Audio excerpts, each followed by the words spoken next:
And welcome back, everybody, to another episode of Benched with Bubba, episode 130. Going to recap the Week 10 fantasy football action with a look ahead to the Week 11 action as well. In order to do so, a special guest tonight. We can find him on Twitter at Chris Meaney. Chris, how we doing, man? Doing good, man. Thanks for having me. Looking forward to this. I know we've been trying to hook up here over the past few weeks, so it's nice to finally be able to chat to you, man. Yeah, definitely has. It's good to work out, and there's a reason we've been trying to, and it's been taking some time. Why don't you let everybody know what you have going on, because they can pretty much find you anywhere.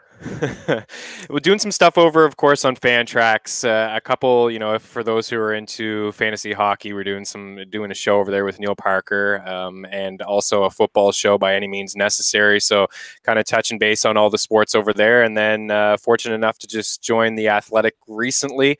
So, doing a lot of fantasy hockey and fantasy basketball articles over there, and of course, for those who are into DFS, daily fantasy sports, I've been with the footballers now for the past couple of years. So, I mean, the podcast is free. We do it every Thursday night. It'll launch on Friday, and that's a free listen. And then for those who want to dive deeper into some of the numbers, if you are a DFS player, hopefully fortunate enough that you're still alive in your fantasy football season long leagues, but if you're not, we'll take care of you over there as well with the Ultimate DFS Pass.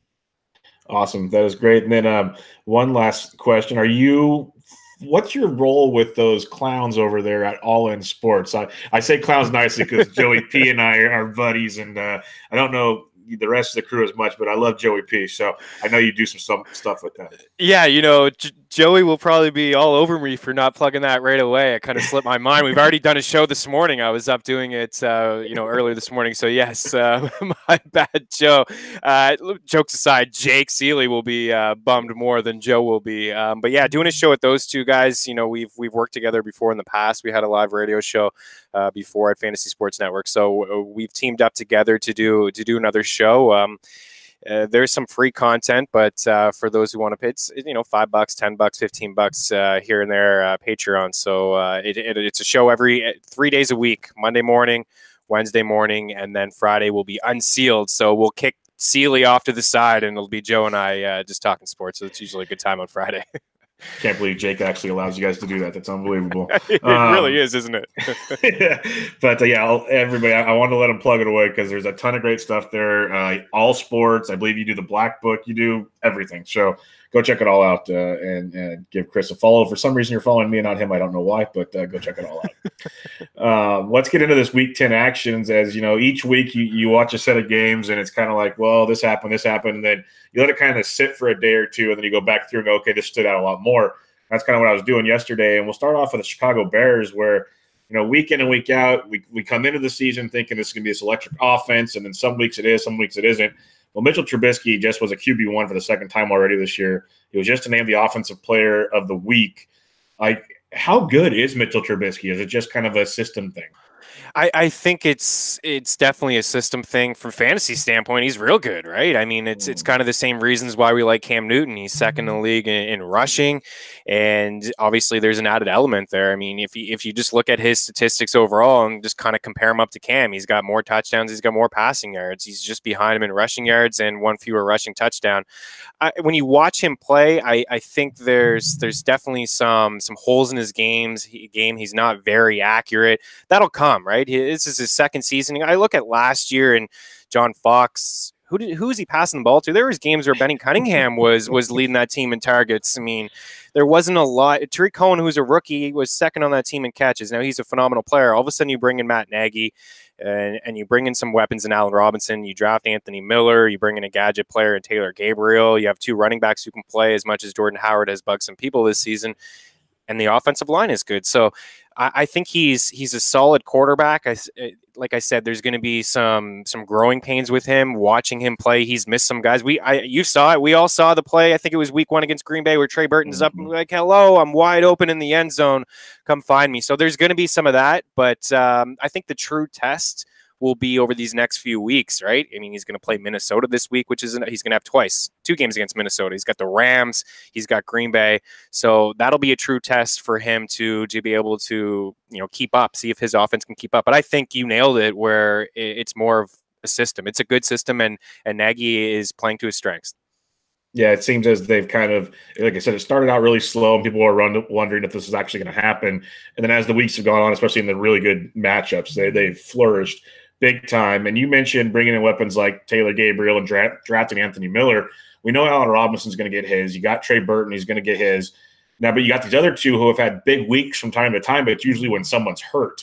Now that everyone for now is healthy, which one of those two would you rather have going forward? Yeah, it's tough. You're right. Some of these guys have had big weeks, but they all haven't been really healthy at the same time. Even Miller was hurt earlier on in the season and missed a couple games. So I think Gabriel he's just a gadget player. Like I said, he's a DFS guy. He's a deeper person that you can put in your lineup. Now, he's had good games, and if you look at all of them as a whole, they're kind of right on the same par in terms of targets and catches and yards, but I think I'd give a little bit more upside to Miller. I think he's more of a red zone threat. We've seen that before. He's getting some red zone targets from Trubisky. I think he's a really good football player, and we haven't even seen yet what he can do, and he's finding the end zone over the past couple weeks. So I have more trust in Anthony Miller. I think Allen Robinson, you roll him out, even if I didn't feel great about him last week coming off an injury in a tough matchup, and he balled out. So Robinson is obviously a great player. He's got, a season with 14 touchdowns, 1,400 yards. He has that on his resume already. So you trust him with confidence. And I think Miller would be the guy that I'd go to next.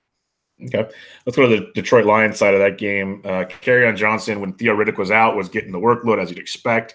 Now Theo's back and Kerryon's still getting it. They kind of phased LeGarrette out, but Theo Riddick is getting the pass catching duties as you kind of expect. How do you approach these two going the rest of the way? Yeah, I think, Kerryon was nice to see him. Well, first they went to Blunt twice, right, in the red zone, and he failed. But maybe, they'll turn the page here and go to Kerryon and look to the future a little bit. Kerryon had a few catches in the backfield. I thought that was really positive. For Theo Riddick, that's 2 games in a row now where he's led the Lions in catches, and I think you can look overall, he's the guy that's going to benefit the most from the Golden Tate injuries. So for Theo Riddick, hard to trust in standard leagues, but overall averaging 6 targets per game, 5 catches per game. He's only played 7, so he's a solid, not only just DFS flyer that you can play. I think he's been under 4K on DK over the past couple of weeks, but somebody that you can play in a PPR format in a flex spot. And I'm not feeling this Detroit team right now. I don't like their defense. They can't stop the run. And, I don't know about Marvin Jones. I haven't heard much about him, if he's going to be able to play or not, but I saw Theo last week play some slot and he could line up wide. So if Detroit's going to play from behind a lot, this is somebody who's going to continue to get a lot of targets and a lot of catches. So you roll out Johnson. Obviously, Blunt is nothing to you, but Theo Riddick he's a borderline. Maybe RB2 is a little bit of a stretch, but I think he's a flex guy in a PPR format, somebody who can rack up a few catches for you. Yeah, I agree. When they traded Tate, you kind of knew there was an opening there because they really never filled that with the wide receiver. And so when Theo came back, it made a ton of sense. He's got that little – I'm not going to say he's Duke Johnson, and we'll get to Duke later, but he's got that ability to kind of play out of the backfield like that. We've seen it recently, so something to keep an eye on there. We'll go to another very talented running back, Alvin Kamara, who tore up the NFL the first 4 weeks when Ingram was out. Then everyone got worried, and then Ingram comes back and has his big game. But since then, Kamara's been Kamara. Let's just be honest about it. Should we put all the worries behind, or is this still going to be kind of certain weeks where you're going to be like, what just happened? Yeah, it's going to be really hard to figure out Mark Ingram. We know that he's a talented running back. He's finished borderline RB1, if not, I think he was RB1 last year, and the year before that he was really close to RB1. Kamara is amazing, and let's be honest, you nailed it. They're going to want to give him the ball, and the offense is going to want to run through him. But if you look at the schedule, there's going to be some competitive games with Ingram, but if you look at maybe week 14 against Tampa Bay, maybe that's an Ingram game. Maybe that's a game where the Saints have their way, score a bunch of points, and they lean on Mark Ingram. Because besides that one game where he came back against Washington, it's been 13 or fewer carries. So he's not getting the 15 to 20 carries, and he's not going to get that. So it's going to be really tough to roll out Ingram. I didn't want to play him in one of my leagues last week, and it burned me. And that was a situation where, hey, he still only had 13 carries. The team was up 40 points. Maybe they lean on him a little bit more in the second half. This week against Philadelphia, maybe this is more of a Kamara game, and he catches a few balls out of the backfield because the Eagles, the struggling against backs who can catch, and Ingram can do that too. So it really is a tough situation. It's just thinking about it right now. It's like, where do you rank Ingram going forward? He's borderline RB2, but Kamara is certainly the guy. Man, he has, what has he had, like one bad game in the NFL? Like so far, much. it's crazy how good he is and how efficient. And I keep saying to myself, the efficiency is gonna decline. He can't be this good every single week, but maybe he can, because he's got a hell of a quarterback and great weapons surrounding. So again, Ingram is one of those guys I think you just play and hope that he can find the end zone for you. Yeah, and that's why I wanted to bring it up, because it's like Kamara is so good, and then Ingram goes and has a game like last week. They both flourish. We saw that so many times last year where they were both running back ones in games so often. And this Saints team looks to be so really legit. Going into Cincinnati and doing what they did, yes, they were the better team, but to beat them down like that was impressive. So that's why I wanted to ask you, because it's a question that many people are contemplating. What do I do with Ingram? And my, like you say, you just play him as a running back too, and you go. I think it's one of those, like you said, you got burned last week. It's almost like you either got to just play him every week and cross your fingers, or you're just going to sit him on the bench and just don't look at what happens. Yeah, it's like you can't pick your poison type thing. No, you're right. And just the offense is so good. One of the highest scoring teams in the NFL. I mean, they're going to have their way with the Eagles this week as well. And you saw what Zeke was able to do on them. And maybe this Eagles run defense isn't as good as what people think. I mean, they're in the bottom 10 now, according to Football Outsiders, when you're looking at rush DVOA. So they're a team that's really struggled to tackle. And, maybe Ingram maybe this is another week for him. It's quite possible. If you have him, I think you got to play him. All right, sticking with the Saints real quick. This time last week, everyone was Dez, and then that lasted about 48 hours, unfortunately. So then they go and they get Brandon Marshall, which in a way is another Dez. How do we look at the Brandon Marshall situation? Because everybody wanted Dez, but you got your fingers on the pulse. It's a lot quieter for Brandon Marshall. Yeah, it really is. I'm not crazy about Brandon Marshall. Obviously, with Ted Ginn's on IR, Cam Meredith hasn't worked out. He's on IR. They needed somebody. They want somebody maybe just to take some attention away from Michael Thomas. I don't know if Brandon Marshall is that guy. He did surprise me early on in the season in Seattle. I think he's just more of a red zone threat, and I think that's what Dez was going to bring to the table too. And it is unfortunate about Dez. I was looking forward to him in that offense. For the first time in his career, he wasn't going to have to face top coverage, and certainly Brandon Marshall's not going to get that either. But at best, what is he, third, fourth option? I mean, I know Traquan Smith has been disappointing, but he's still going to be a factor in that offense. And Ben Watson is even a factor, especially when they get in the red zone. Then we just, we're touching on Ingram and Kamara, who are both red zone options too. Look at last year, Drew Brees is one of the fewest pass attempts in the red zone of all, like his whole career. And that's because they have two backs who can carry it in. So, Marshall, for me, it's going to be, I'd have to be in a 16, 18 team league to even play him. But, he could surprise me with a couple touchdowns. He doesn't seem like a volume guy. In a standard format, maybe more appeal, but, kind of surprised they went this way, but certainly they want to have somebody else in that offense. You look at what they did against the Rams, like they were able to keep pace and score some points, but they're looking at that matchup later on down the road as, hey, you guys got a ton of weapons. We're going to have a ton of weapons too to keep pace in the shootout. So, pick up Marshall if you want, but let's wait it out and see before you get him in your lineups. No doubt. Tyler Boyd for the Cincinnati Bengals, for us DFS players, he was a valued darling for so many weeks. And now when AJ Green went out, I was worried that they're going to move him around and it's not going to be the same.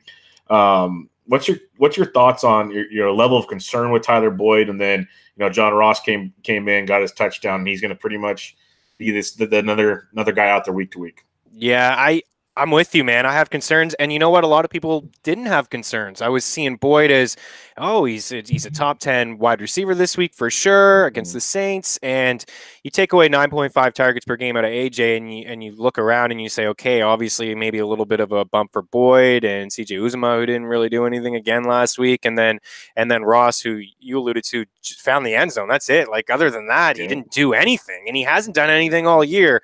So I have some concerns. Boyd's been so good in the slot, but with AJ and all the attention going to him, all of a sudden it goes to Boyd. Like if you're attacking the Cincinnati Bengals, you you're game planning for Tyler Boyd, and you're putting, maybe it's double coverage.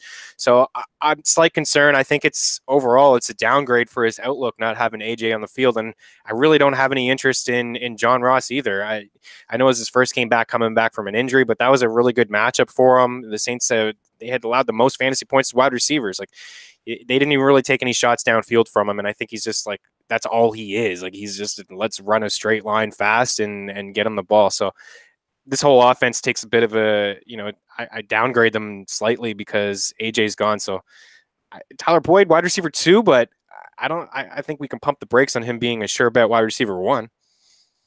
Would you rather have Tyler Boyd or Doug Baldwin rest of the way? Oh, yeah, that's a tough one. Baldwin. I just saw him drop this morning in one of my leagues. I'm pretty surprised about that. I think I would rather have Doug Baldwin. Wow.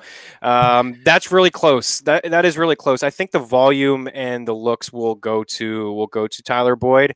But I'm still not completely out on Doug Baldwin. I know I watched that game. Seattle's run the ball a ton, and I think Lockett is Russell Wilson's favorite guy. But every time I count out Doug Baldwin this time of the year, that seems to be a mistake. So I slightly lean Baldwin, but yeah, that's a tough one, man. Yeah, I can't quit. What about Baldwin.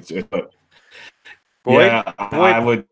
I would Baldwin. I can't quit him. I just can't. I don't know what it is.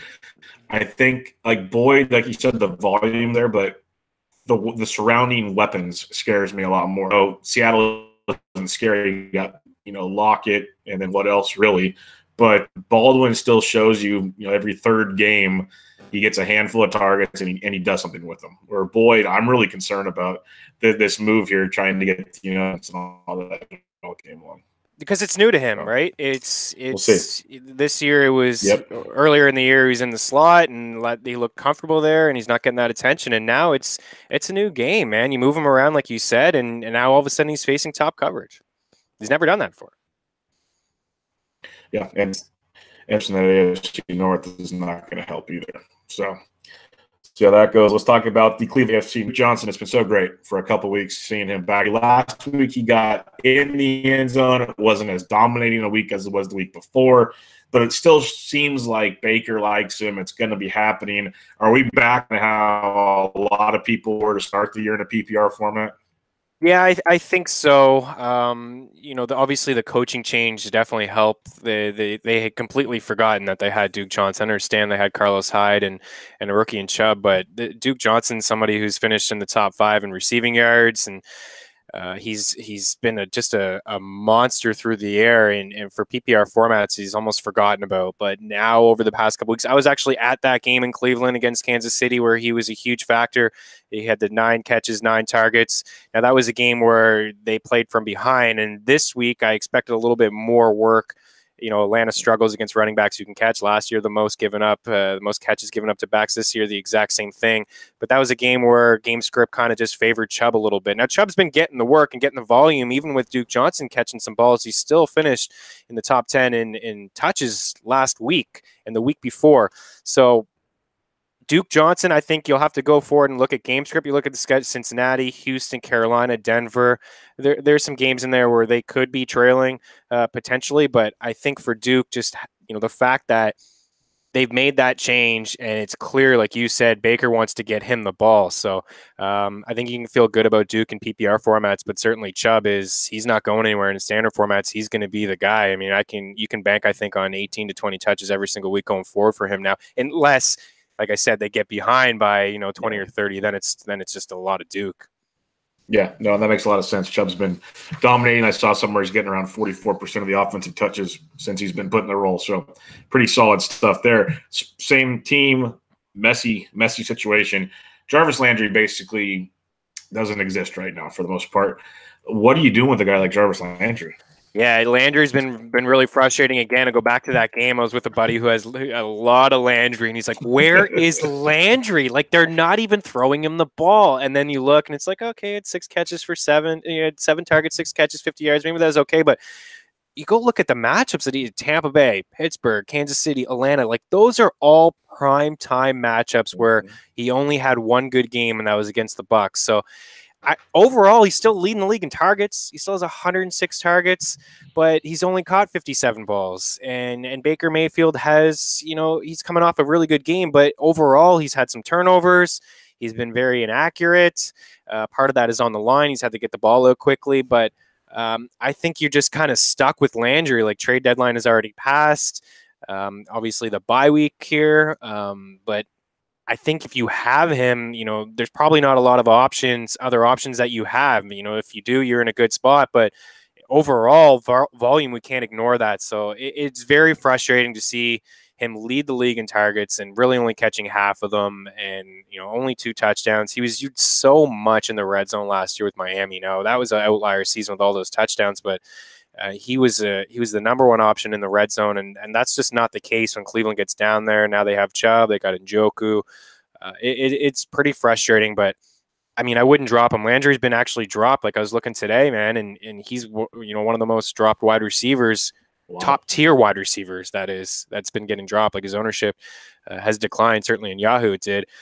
I wouldn't go that way. I know he's on a bye, but again, I can't ignore volume. I think you're just kind of stuck, and you just hope that some of those targets turn into catches, because it's been pretty bad so far. Yeah, if that happened in your league, go pick him up, please. For sure. It's going to be better than most other options out there. This is maybe not as much fantasy relevant, but just kind of football relevant. The Tennessee Titans, they go and beat down the Cowboys on Monday Night Football. They beat down the Patriots, which, always makes me happy. Are they for real? Like, are they finally clicking all of a sudden? What is going on with them? Yeah, really surprised. Kind of counted them out. I was really surprised with the Dallas game. Not that I think the Cowboys are phenomenal, but Marcus Mariota, he hadn't had any good games, so maybe he's just healthy now. He was dealing with an elbow and arm injury earlier on in the year. We saw a little bit of Blaine Gabbert, so maybe he's healthy now. But what is for real, I think, is their defense. You look at their defense overall; they've allowed the 6th fewest yards per game. The 6th fewest passing yards per game. They're strong against the run, the 10th fewest rushing yards per game, and overall, the fewest points per game allowed, 16.8. So I think their defense is certainly legit. They can stop the run. They can get pressure on the quarterback. That's exactly what we saw against Tom Brady and the Patriots last week, and that's kind of how you beat them. You got to get pressure on Brady. Now, they have a lot of old ex-New England guys on their side. Maybe that obviously helped them out a little bit in that game, but going forward here, this division is certainly up for grabs. They got a definite winnable matchup this week against the Colts. So I'd like to see more from Derrick Henry. I don't know if that's possible, and it's really tough to roll him out. It seems like every time he gets on the field, everyone knows it's just going to be a run play. And it's really, like, we're talking about game script before with Chubb, and when are you ever going to feel like that Tennessee is going to have a huge lead in a game and lean on Henry? It's just not going to happen. Like, Dion Lewis is that back, but at the same time, you look at all their offensive numbers, and they're near the bottom and everything. So I don't think that they're for real, but I think their defense is certainly legit, and it's keeping them in ball games. So going forward here, another win this week against the Colts, we could look at them a little bit differently. But I don't know how you feel about their offense, but they don't have a lot of options there, right? They lose Delaney Walker. I mean, people are talking about Smith. Like, yeah, he's got a couple touchdowns in back-to-back games. But, I mean, if you take away Corey Davis, who are you throwing the ball to? There's not a lot of options there. That's the mess. Like, I'm in a super flex league, and I took Mariota at the beginning of the year thinking, okay, this is going to be a much better season. Yeah, no, it's hurt. It's hurt a lot. And it has not been ideal there when you waited on your second quarterback. It did not turn out well for me.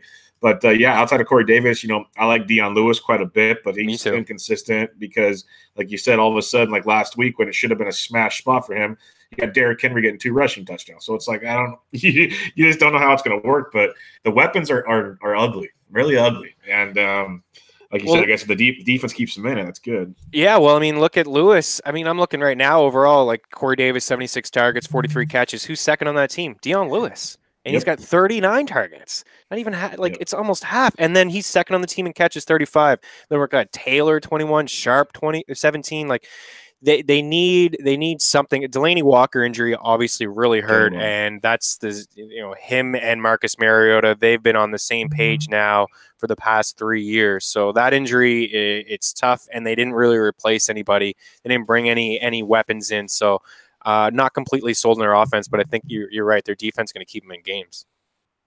All right, let's go to the Jacksonville Jaguars. Leonard Fournette was back. I mentioned on DFS last week that I think they finally realized they need to wait till he's healthy. So when he came back, it was Leonard Fournette time. And he looked great. He looked really, really good. Didn't rush for 100 yards or anything, but he was catching the ball a lot. He found the end zone a few times. A lot to like there. Are we all back in on Leonard Fournette, or are we still worried about his injury? I think you have to have that in the back of your mind. You got to be worried about it. It goes all the way back to his LSU days, where he's just been banged up, a lot of his career. But it's very encouraging to see.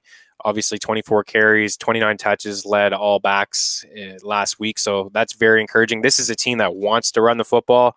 It's no surprise nobody ran the football more than Jacksonville last year, and they upgraded with their line in the offseason. So, trade deadline's probably passed. If it hasn't, I would honestly consider selling high just because of that risk. But you're right. I mean, they held him out. We don't see this too often with running backs. We saw, Dalvin Cook come back earlier than maybe they wanted to in Minnesota, and then he suffers the setback. LaShawn McCoy comes to mind over the past couple of years. I think there was a game where he just wanted some revenge and wanted to play. I think it was against the Eagles, and he suffered a setback, and it hurt him later on down the road. I think Jacksonville did the right thing. I think the Chargers did the right thing with Melvin Gordon not playing him against Tennessee and having that bye week. Now he looks healthy. So I think they went about it the right way. If he's healthy the rest of the way, we're looking at a guy who's going to come top 5 in touches the rest of the way because they're going to continue to use him. They can't have Blake Bortles throwing the ball 30, 40 times a game. They got to go back to how they had success last year. You look at the matchups. And for Fournette, a really strong game against Pittsburgh last year in the playoffs. You got Buffalo on the schedule here. They've allowed, I think, the second, third most rushing touchdowns. You got the Colts who you can run on. Tennessee's a tough matchup. Washington you can get by. And then if you're fortunate enough to have Leonard Fournette week 16 in the championship, Miami is a primetime matchup for him. We saw Aaron Jones break out. So I'd say he's back because he did look healthy and he touched the ball 29 times and Hyde was not a factor. But again, like if I was a Fournette owner and I could flip him for someone, I would consider it because he is a risk. He's one of the riskiest players in football. No doubt about it. Another risk is playing a wide receiver in a Jacksonville uniform. You have Moncrief, you have D.D. Westbrook, and you have Shark. And D.D. gets the volume. Moncrief seems to get the big play, and Shark you're just waiting for that week. If you had to pick just one the rest of the way, which one would you be going with? Yeah, that's a real good question. So Moncrief was on he was part of the DFS podcast with the footballers last week, Mike Wright and myself. Now, he didn't get the volume. It was DD. We got that one lucky play, that 80-yard touchdown. But he's the guy I think I would roll out in standard formats. He leads the team in air yards. And if you look over the past 4 weeks, he's the guy he leads the way in targets. He leads the way in yards. Look at the last 4 weeks. I mean, he's got over 228 yards. Nobody else has over 100 on that team besides TJ Yeldon. So he's that big play threat, which you alluded to. He's the guy I would roll out in standard formats. And over the past 4 weeks, like 76 yards. Then he has the game he doesn't show up against Dallas. 76 yards, 54 okay, 98. So he's got at least 76 yards in 4 of his last 6 games. Like there's a little bit of consistency there with him. But in PPR formats, maybe you lean D.D. Westbrook, right? Because he had the 10 targets. He's got another game with double-digit targets. He's explosive after the catch, playing in the slot a little bit. So there is some safety when you're looking at slot guys. But I think I'd lean Moncrief if I had the choice, just because there's been a little bit more consistency in his game. 100% agree. You're right, though. It's tough. You're playing a risky game with all those guys. Yeah, and most of them are on your waiver wires. That's why I wanted to bring it up. It's like, we've already talked about a handful of guys, that we're kind of worried about at the receiver position. And you got these guys. Moncrief keeps producing, like you said, but there's a couple duds in there. And then you got Westbrook with the volume, and we saw what he did toward the end of last year, and we thought when the injuries happened this year, this would be his role. It really hasn't been consistent. So it's kind of like, what do you do? But who did everyone like at the start of the year? Keelan Cole. Where's he? He's gone, right? You can't roster him. He's been I think it's like 7 fewer fantasy points in almost but 2 games, right? In PPR format. So you can't roster him. You can't feel great about him. And I thought DJ Chark was starting to trend up a little bit too, and then he only gets 2 targets and 0 catches last week. So it's definitely a risky game. That's what you get when you trust Blake Bortles. Let's go to the Indianapolis Colts. Jack Doyle is back. 2 weeks ago, he returned, and he looked outstanding. They had a bye week. We come back, And Eric Ebron, and I want to clarify to people, he basically had 3 touches and got 3 touchdowns. So let that sink in just real quick. Like that's called hitting the nuts. He did it. Jack Doyle, to me, still the guy. If you had to pick one, though, what are you doing there? Because, DFS-wise, I think a lot of people like Doyle cheap last week and like an Indianapolis stack, and then here comes Eric Ebron. I loved Doyle last week. Yeah, burned for sure. Because if you look at just the 4 games, I mean, if you don't even count last week, you look at the first 3 games, I think it was Doyle 22 targets and Ebron 11. And the snap counts were just heavily in favor of Jack Doyle. There were, I think, week 8 was like 81% for Doyle and like 20 for Ebron. Yeah. I think I still like Doyle. He's the guy that's running most routes when he's on the field. He's the guy that is getting the targets from Andrew Luck. Last week was, pretty disappointing. And this is a really tough matchup against Tennessee. I don't think they've allowed a touchdown to a tight end all year and only allowing 5 fantasy points per game to tight end. So this is a tough one. But at the same time, we know about Frank Reich in his days in Philadelphia. Loves to utilize his tight ends. And for Andrew Luck, he's using them all. Eric Ebron, he's a red zone threat, and he's top 10 in red zone targets. And he's getting all of his catches basically have been inside the red zone. It's nuts to me. I still lean Doyle. I think I'd rather have the volume and the guy who's playing more. But if you are an Ebron owner, I mean, 9 touchdowns, it's hard to ignore, even if he is only getting 3 or 4 targets. I think maybe you can get by with playing him in a standard league, but if I'm the one to pick, maybe in a deeper format as well. But if I'm picking one or the other, it's Jack Doyle. But man, Ebron is he's been impressive so far this year. He's getting those looks. When I watch the Colts play and they get in the red zone, Luck's looking his way almost every single time. Yeah, it's pretty crazy, and I agree. Jack Doyle, that's why I wanted to talk about it. He's the guy. He still is the guy there. You got to go with Doyle in the situation, but at the same time, like you said, if you own Eric Ebron, you got to play him. The tight end position is such a cesspool. It is just disgusting. And if you got a guy that's, most tight ends are only getting a couple targets a game in this league. So if you got a guy getting his targets in the red zone, then you got to roll the dice. It's just, when you're playing DFS like you and I like to do, you almost got to go Doyle unless you're just going for the ultimate GPP punt because Ebron's still too expensive. But that's another story for another day.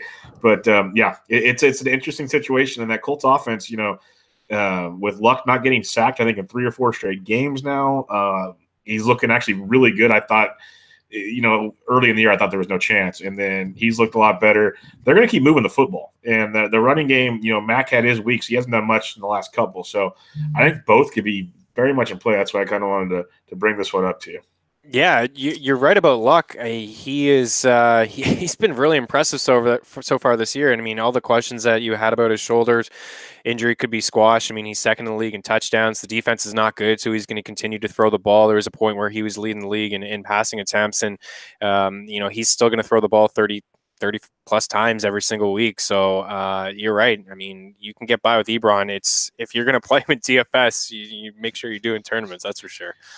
Yeah, no doubt about it. David Johnson is a guy that some people gambled on early in drafts. Some gambled on really early in drafts. But it was sketchy. We got Byron Leftwich, of all people, saved the day as David Johnson's looked really good the last couple of weeks. And I know I'm back in on this one because I took him in one league and picked 2 or 3.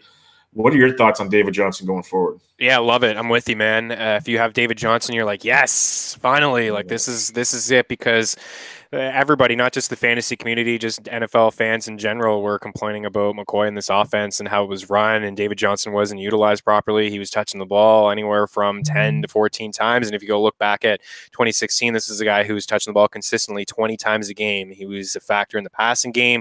He was catching balls out of the backfield. And so far in these 2 weeks, yeah, who would have thought, right? Byron Leftwich saves the day. And all of a sudden, we're looking at a guy who's lining up in the slot, who's lining up out wide, and somebody that has 11 catches in his last 2 games and 13 targets in his last 2 games. And last week found the end zone on the ground and through the air, 85 yards through the air, 98 yards on the ground. That is the David Johnson that we wanted, we drafted, and we love, right? So the offense is still the offense obviously is still pretty shaky. But if you look at David Johnson's schedule going forward, I mean, this is another primetime matchup against Oakland, who's completely checked out and who's struggled against running backs. And then you have the Chargers, who you expected, Arizona's going to be down in that game. Maybe a few more passing options for David Johnson. Same thing against Green Bay.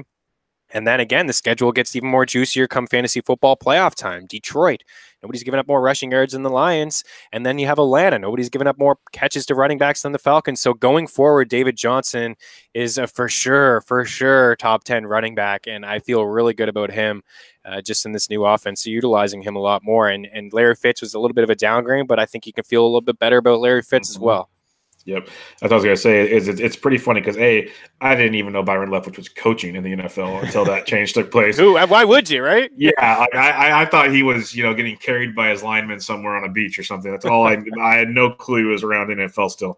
But you mentioned Fitz. It's pretty crazy when, you play other sports, a lot of baseball and stuff, and when you're playing fantasy late in the season, you get all these call-ups and whatever, and you're like, okay, I'm going to get these guys to help me come on home.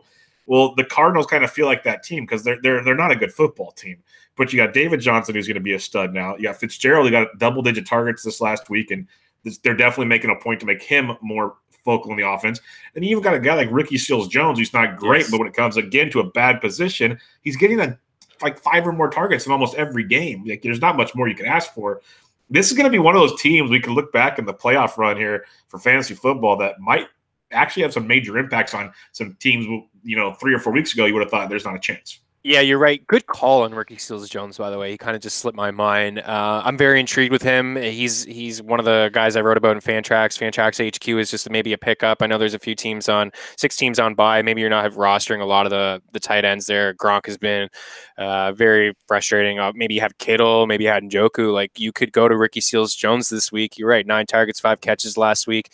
And you know what? Their defense puts them in pretty good spots. Like, their offense is not great. It's funny. There's a couple teams, like we mentioned, Tennessee, Buffalo is another one, in Arizona. These teams are struggling offensively, but defensively, they've been pretty good.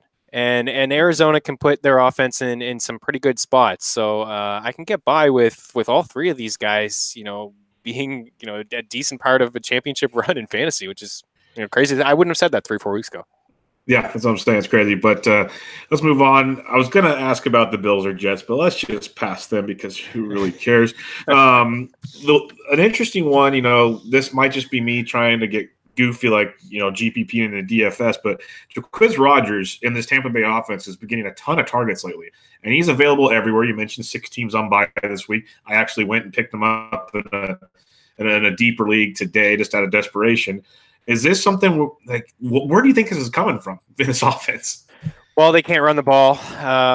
You're not alone, actually. And another shout out to Fantrax, but he was in my waiver wire piece, and just trying to dig deep in terms of guys who can help people out in deeper formats in PPR. And I don't know how deep your league is, but you can't ignore 8 catches for 102 yards last week. And Tampa Bay hasn't had much of a run game all season. They continue to play from behind. Actually, they lead the league in yards per game and passing yards per game, which it's crazy to think about. But it's partly because their defense is so bad. And it's not going to get any better going forward. So you look at a guy like Jacquizz, and you can't ignore the volume that he's had in the passing game. So he's one of those guys that you need to think about, and not in the terms of maybe Theo, Riddick, and Duke Johnson, who we're talking about, but this is somebody who's going to be involved in the game moving forward. And listen, you go back to, what was it, last year when he had something like 16 for 83. I'm looking at his right. He's had some okay games when given the opportunity. I don't think he's a top tier running back. He's not a top 20, but he's somebody in a 16 team, a 14 team PPR format, 6 teams on bye. Another probably game where they're going to have to play from behind this week. It is the Giants, after all. Maybe they'll be in this game, but he's gonna get some work in the passing game, right? Barber's not. He hasn't been good, and Ronald Jones is not around. So yeah, and he's garbage. So that's a good call by you. It's good to bring him up, and he's somebody that's kind of hanging around there, and you can play him in a flex spot. Definitely. Let's talk about another rookie running back because Ronald Jones didn't work out, but this one might. He goes for 100 yards finally this past week. And we get to see him on Thursday night, but then again, Chris Carson wasn't playing. He's supposed to be playing. You got Mike Davis, basically a crowded backfield. You already mentioned Seattle is running it a ton this year. Rashaad Penny, this guy is very, very good. We know this. And Pete Carroll comes out and says he's a volume back. He needs the carries, but again, crowded. How do we look at Rashaad Penny right now? Yeah, this is a tough one because, I mean, only the Rams have ran more than Seattle. So Seattle wants to run the football. They've been pretty good running the football this year, and Russell Wilson actually ran around a little bit last week, which we hadn't seen so far this season. But the defense has been much better than I thought, and they're playing decent football. So it's just tough with Pete Carroll. You look at the Eagles and Doug Peterson, and he wants to have a running back by committee, and he's pretty vocal about that. And he says, listen, he's going to use all his backs. And then you hear Pete Carroll, Chris Carson is a player. We're going to give him the ball. And then all of a sudden it's Mike Davis. And then in the 1 week where Carson didn't play, they started off with Penny as the starter. And then last week when I thought it would be all Davis, now Davis had a pretty good game and he caught the balls out of the backfield. It was a lot of Penny. And you mentioned his first rushing touchdown, over 100 yards. I think Penny has the most upside in this offense. You'd be silly not to think that. And they spent a high pick on him. Let's use him. Let's see what you have with Penny. So it's just so crowded, man. It's just really tough. I think people should have all three of these guys like on their rosters, because the fact that Seattle wants to run the football. But I just can't see him, like, even this week on a short week, like if Chris Carson's there and Davis is there and Penny's there, like how many touches is Penny really going to get? Is he going to get 20? Probably not. But if he starts the game strong, Pete Carroll's a guy who will lean on someone like that. Like if he starts Thursday night against the Packers and he has a couple good carries early on in that game, then we could see, okay, it looks like, he'll get 10 to 15 carries in this backfield. But I think Davis still has a role. He's still going to catch the ball and he's going to play on third downs. And Carson looked really good when he was healthy and playing. So it's tough, man. We're at least, we're talking about Jacksonville, other wide receivers, at least like these guys are showing us something. But I think the most upside is with Penny. I just have a hard time, especially this week. I have a hard time starting him, but I definitely roster him. He should be picked up because he's been dropped, man. He's been dropped and forgotten about. He's everywhere right now. So that's why I put in bids. I don't know if I'm going to get him. I put in bids. And, it is different with the running backs compared to those receivers. At least the receivers are going to be running routes most of the time. The running backs might not be there. So let's talk about another receiver in LA. Cooper Kupp tears his ACL. That was a travesty. But he already missed a few games this year with an injury. He has a large percent of the workload. As I love their offense, the way they can share it with three receivers very well. Josh Reynolds was the man that got the job, didn't really perform to it except one of the games.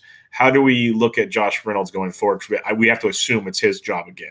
Yeah, for sure. Yeah, the one game he was really good. I think he found the end zone twice. I think Cooper Kupp played in that one, right? So, I mean, you want Reynolds because this offense is so legit. They have so many weapons. There's a chance. Maybe we're looking into it. Maybe I'm looking into it too much. But there's a chance where once they get by KC, then they have the bye, and then maybe there's a meaningful game against the Eagles. Potentially not. Maybe it's more so against Chicago. You get into week 15, 16, 17, you're not playing fantasy football playoffs. Hopefully you're just, that league doesn't mean anything to you, but there's a chance where they kind of scale back some guys and they see what they have with Reynolds moving forward. Maybe he gets a little bit more volume, more passing attempts in the game because the Rams pretty much locked up that division with that win last week against Seattle. But I would have Reynolds. He's one of the hot pickups of the week. When you're going to score 30 points a game in this offense, you got to play him. So, and you got to pick him up. He's not in that wide receiver 3 conversation for me. He's more of a deep league play. And, I picked him up in a couple spots this week.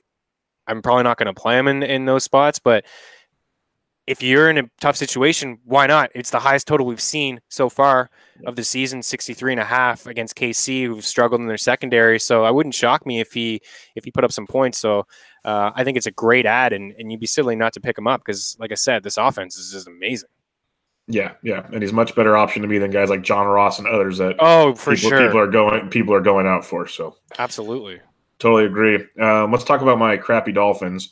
Kenyon Drake had 2 good weeks. Then Adam Gase forgot who he was again and thought, a 45-year-old Frank Gore was a good idea. It sounds crazy, as we've talked about a couple guys that have struggled this year, but is Kenyon Drake droppable at this point? You know, he might be. He might be. And this isn't on him. It's not. No. You're right. It's on Gase. And even last year, man, I go back and I look at, when they traded Jai, and he kind of really started with who? Damian Williams. Like he like it was Williams who was getting Yep. he was getting the starts, he was getting the touches right away, the carries, and then it took an injury from him for them to turn to Drake and see the talent that he had.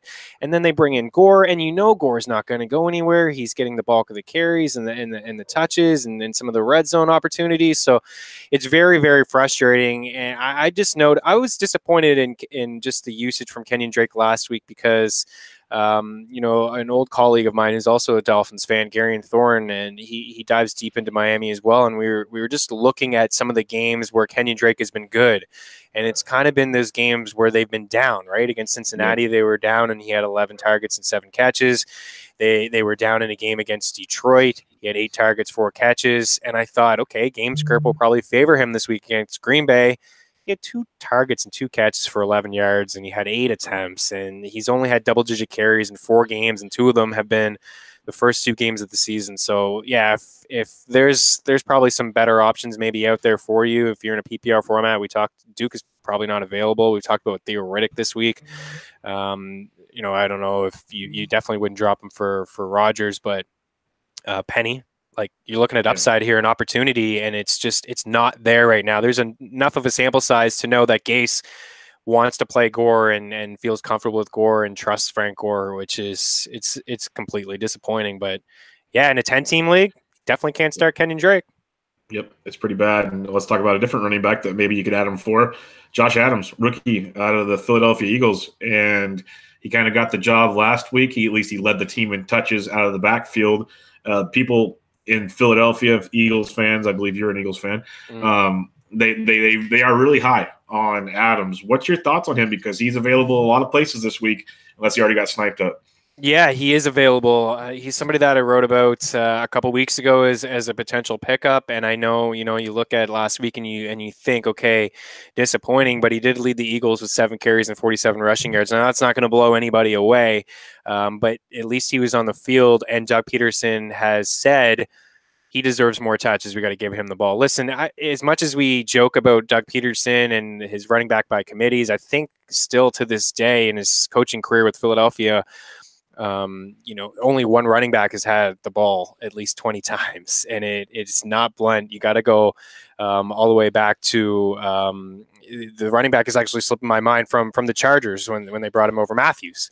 He's the only guy, right? Jordan Matthews. Yeah, he's the only guy out of that backfield that has had the ball 20 plus times. He likes to use everyone. Last in the Super Bowl you look at the Super Bowl. It was Blunt.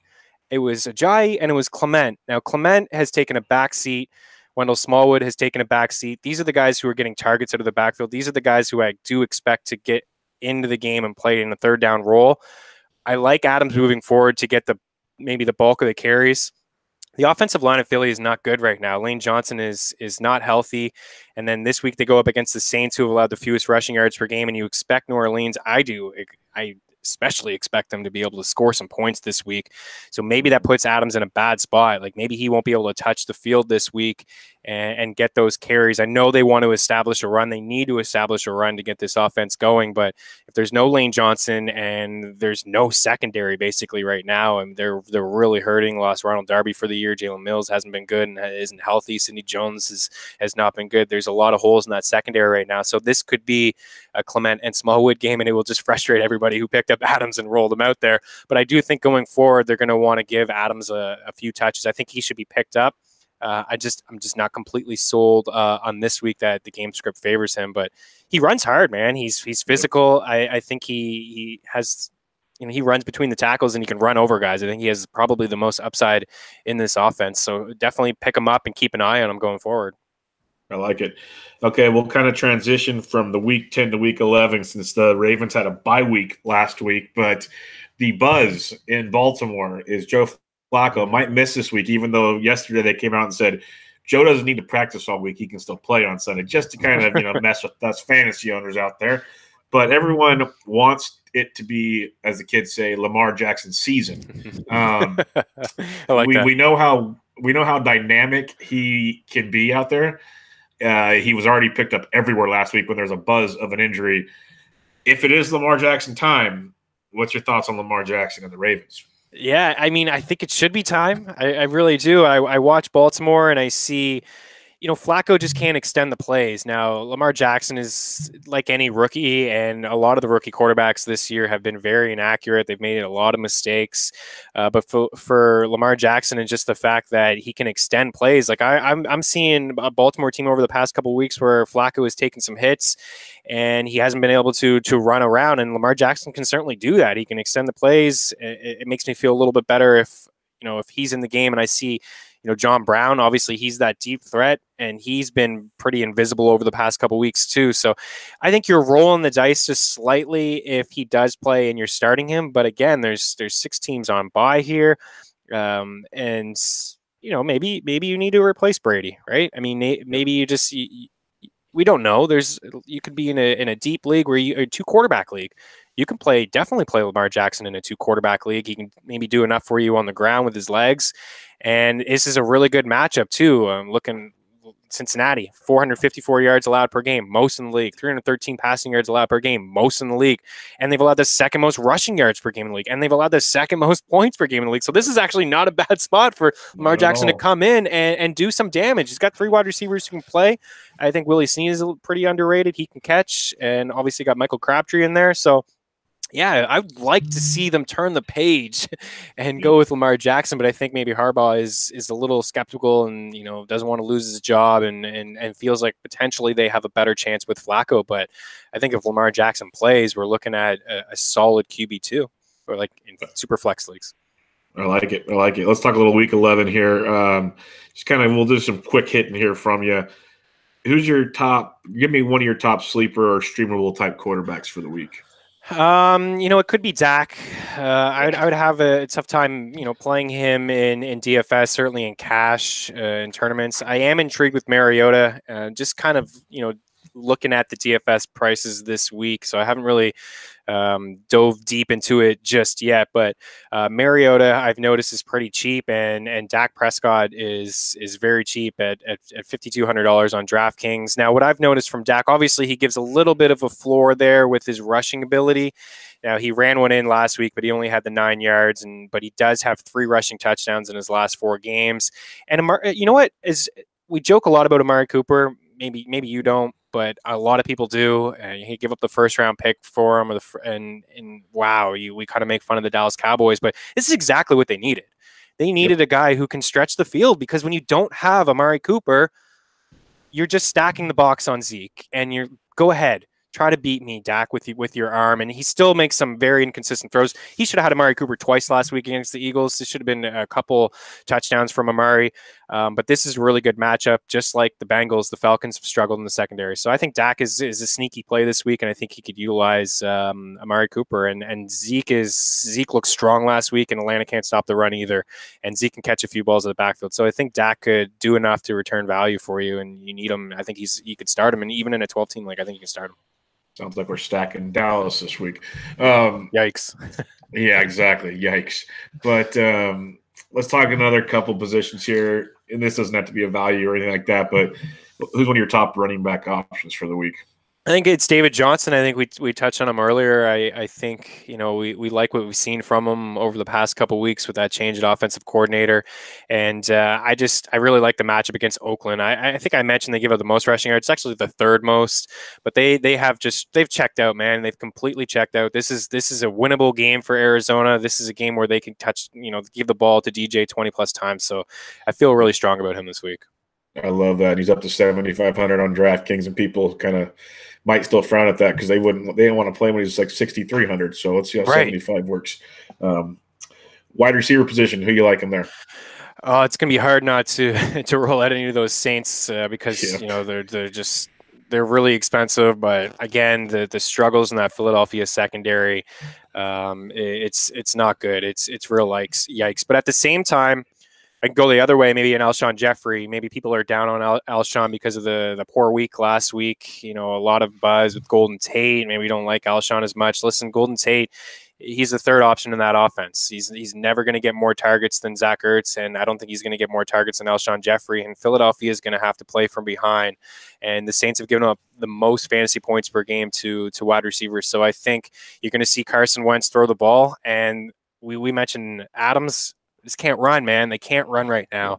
And the Saints, they're really strong against the run. So I think Alshon is a sneaky play, as somebody who's going to, maybe get double-digit targets, and there's going to be no choice. They're going to have to throw him the ball. And then again, Amari at $5,400 is a decent play. Not bad at all. It was one of your streamable defenses this week. Streamable defense. I grabbed Pittsburgh in a couple spots. They were dropped, in quite a few spots. So Pittsburgh, I like. You can roll them out against Jacksonville. I think the Chargers, I don't know if they're around against Denver. Baltimore has been dropped. Their defense looked pretty bad over the past couple weeks. I think I'm not in on the Cincinnati offense. So the Ravens, and then one that's definitely I think available is Arizona.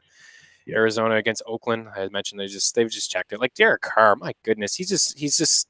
I think too much has happened. He can't think straight. He throws the ball on the ground on the fourth down, and there's just no weapons there. And so Arizona, like I said, their defense has been pretty solid this year. Yeah, I like that call a lot. Oakland's bad. That's the best way you can put it. Oh man. We kind of mentioned some free agent pickups here and there along the way. Are there any other pickups, or should we just say this? Go to Fantrax HQ and check it out. Yeah, Fantrax HQ has got a couple in there. I mean, you have actually hit on a lot of them, man. Josh Adams, Theo Riddick, Jacquizz, Elijah McGuire is turning up. I know they're on a bye this week, but somebody, if you're looking ahead to the future, needs some running back help, certainly in PPR formats, he gets a bit of a boost. I'm still kind of in on Maurice Harris. I know it was a down week for him. I don't know if Jamison Crowder is going to play this season. I don't know. I think they're awaiting some MRI results. He still led the team in catches and yards. There's not a lot going on there in Washington right now. That's about it, man. Like tight ends, you mentioned Ricky Seals-Jones. Like you're definitely all over the waiver wire pickups this week, man. I haven't even read the article yet. It's beautiful. Two more questions. If you had to pick one, because it seems like in the NFL there's always one, who's your biggest upset of the week? Oh, wow. It's a good call. Let me just look through schedule here just slightly. Well, it's definitely not going to be Philadelphia, that's for sure. I mean, the Bears are favored by 3.5.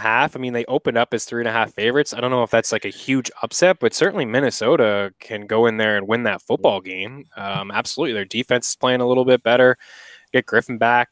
He's obviously helps that defense. I saw over the past couple of weeks. I mean, they had 10 sacks. So that, I guess, would be my upset. It's not a huge one. I can't lean on Jacksonville, man. I've given them the benefit of the doubt over the past few weeks. Like, this is the week they turn it up. They play good. I was in on them to keep it close against Kansas City. That was a huge mistake. Last week, I thought that they should have beat the Colts. At least I thought they were going to. Now that they fumble at the end, maybe they could have, but I can't feel great about them. Like, they were a team I thought could really contend for a Super Bowl, but it's just they're not going to be able to keep up with Pittsburgh. So I think like that one upset, it's not a huge one, would be Minnesota. I'm not giving the Eagles any chance this week. Last question: do we see at least 64 or more points Monday night? Oh man. I think yes. I mean, it's hard. We hope so. We hope so. Do we ever, man? Really looking forward to this matchup. You're looking at two of the three highest scoring teams in the NFL, two running backs who are awesome, two offenses that are just so legit. So I think we do. Maybe we wouldn't have if they were playing that game in Mexico on that crappy field, but that game's going to move over to LA. So this is the highest total I've seen in a long time, and I think this is only the fourth time in NFL history where this late in the season we're looking at a team with just one loss, or that doesn't happen very often. So this is going to be a really good game, I think, and some scoring. Now, if it's a 14-7 game, we're all disappointed. But I'm not counting on that, man. I'm counting on this game to flirt with the over in the third quarter. I can't wait for the showdown slate on Monday night. It's going to be absolutely amazing. But with that being said, Chris, that'll wrap us up this week. Everybody go check him out on Twitter at Chris Meaney. And like you said earlier, you can find him at Fantrax HQ. You can find him at The Athletic. He's at All In Sports. He's with the fantasy footballers doing DFS. He is everywhere, and he's doing all the sports: NHL, basketball, football, baseball, you name it. He pretty much does it. Any final thoughts, Chris? Not really, man. Just a pleasure talking to you. Let's do this again, man. I'd love to be able to have you on my show. I've always kind of wanted to work with you, and I'm glad this has finally worked out. I respect your work, so thanks for having me, man. I appreciate that. The feeling is very mutual on that. We will definitely do this again sometime. Baseball's more my thing. I love my football, so that's why I bring it on here. But I know you do baseball as well, so we will definitely chat there and maybe some more football. But we will definitely do this again. But everybody, again, go check him out on Twitter at Chris Meaney. For some reason, if you're following me and not him, again, no idea. But before we get out of here, you know, you're such a big baseball guy. I'm doing a best ball draft right now. It's a slow best ball on Fan Track, so you can still do them right now. It's a little early. I saw Vlad Guerrero. Now I'm a big Vlad Guerrero. I'm just an Expos fan through in and throughout when I grew up. So I'm an Angels guy, and it's only because of Guerrero when he went over there. Like, how early do you take this? I saw him go in the third round in this draft. Like, I want him so bad. He looks so legit, but third round's a little high for me. I was literally doing comps. I was looking at Steven projections on Fangraphs yesterday, and I'm looking at guys comp together. And Vlad, he leads their whole projections in batting average next season over the entire Major League Baseball. This guy is legit. If he comes up after I believe it's like the 17th of April. If he comes up on time, this guy's good. It's good. I think Clay Link of RotoWire in their NFBC draft at first pitch Arizona, I want to say he took him late second, early third round. Okay. And it's a draft and hold as well. It's one of those, if you want him, you're going to have to be more aggressive. That's the only way it's going to happen. You can't sit back hoping you get him where you're supposed to go, because you'll never get him. No, you won't. He's legit. Tough. Yep. He's legit. He's got a lot of power. You got to love the fact where he's going to play his home games and inside that division too. I mean, he's going to eat on teams like Baltimore and that pitching staff, and you're going to make trips to Camden, Yankee Stadium, all the Fenway. ballparks the ball flies out of. Oh, so he's exactly. going to love it a ball. Yeah, I agree with you. I mean, if you want him, you got to go and get him.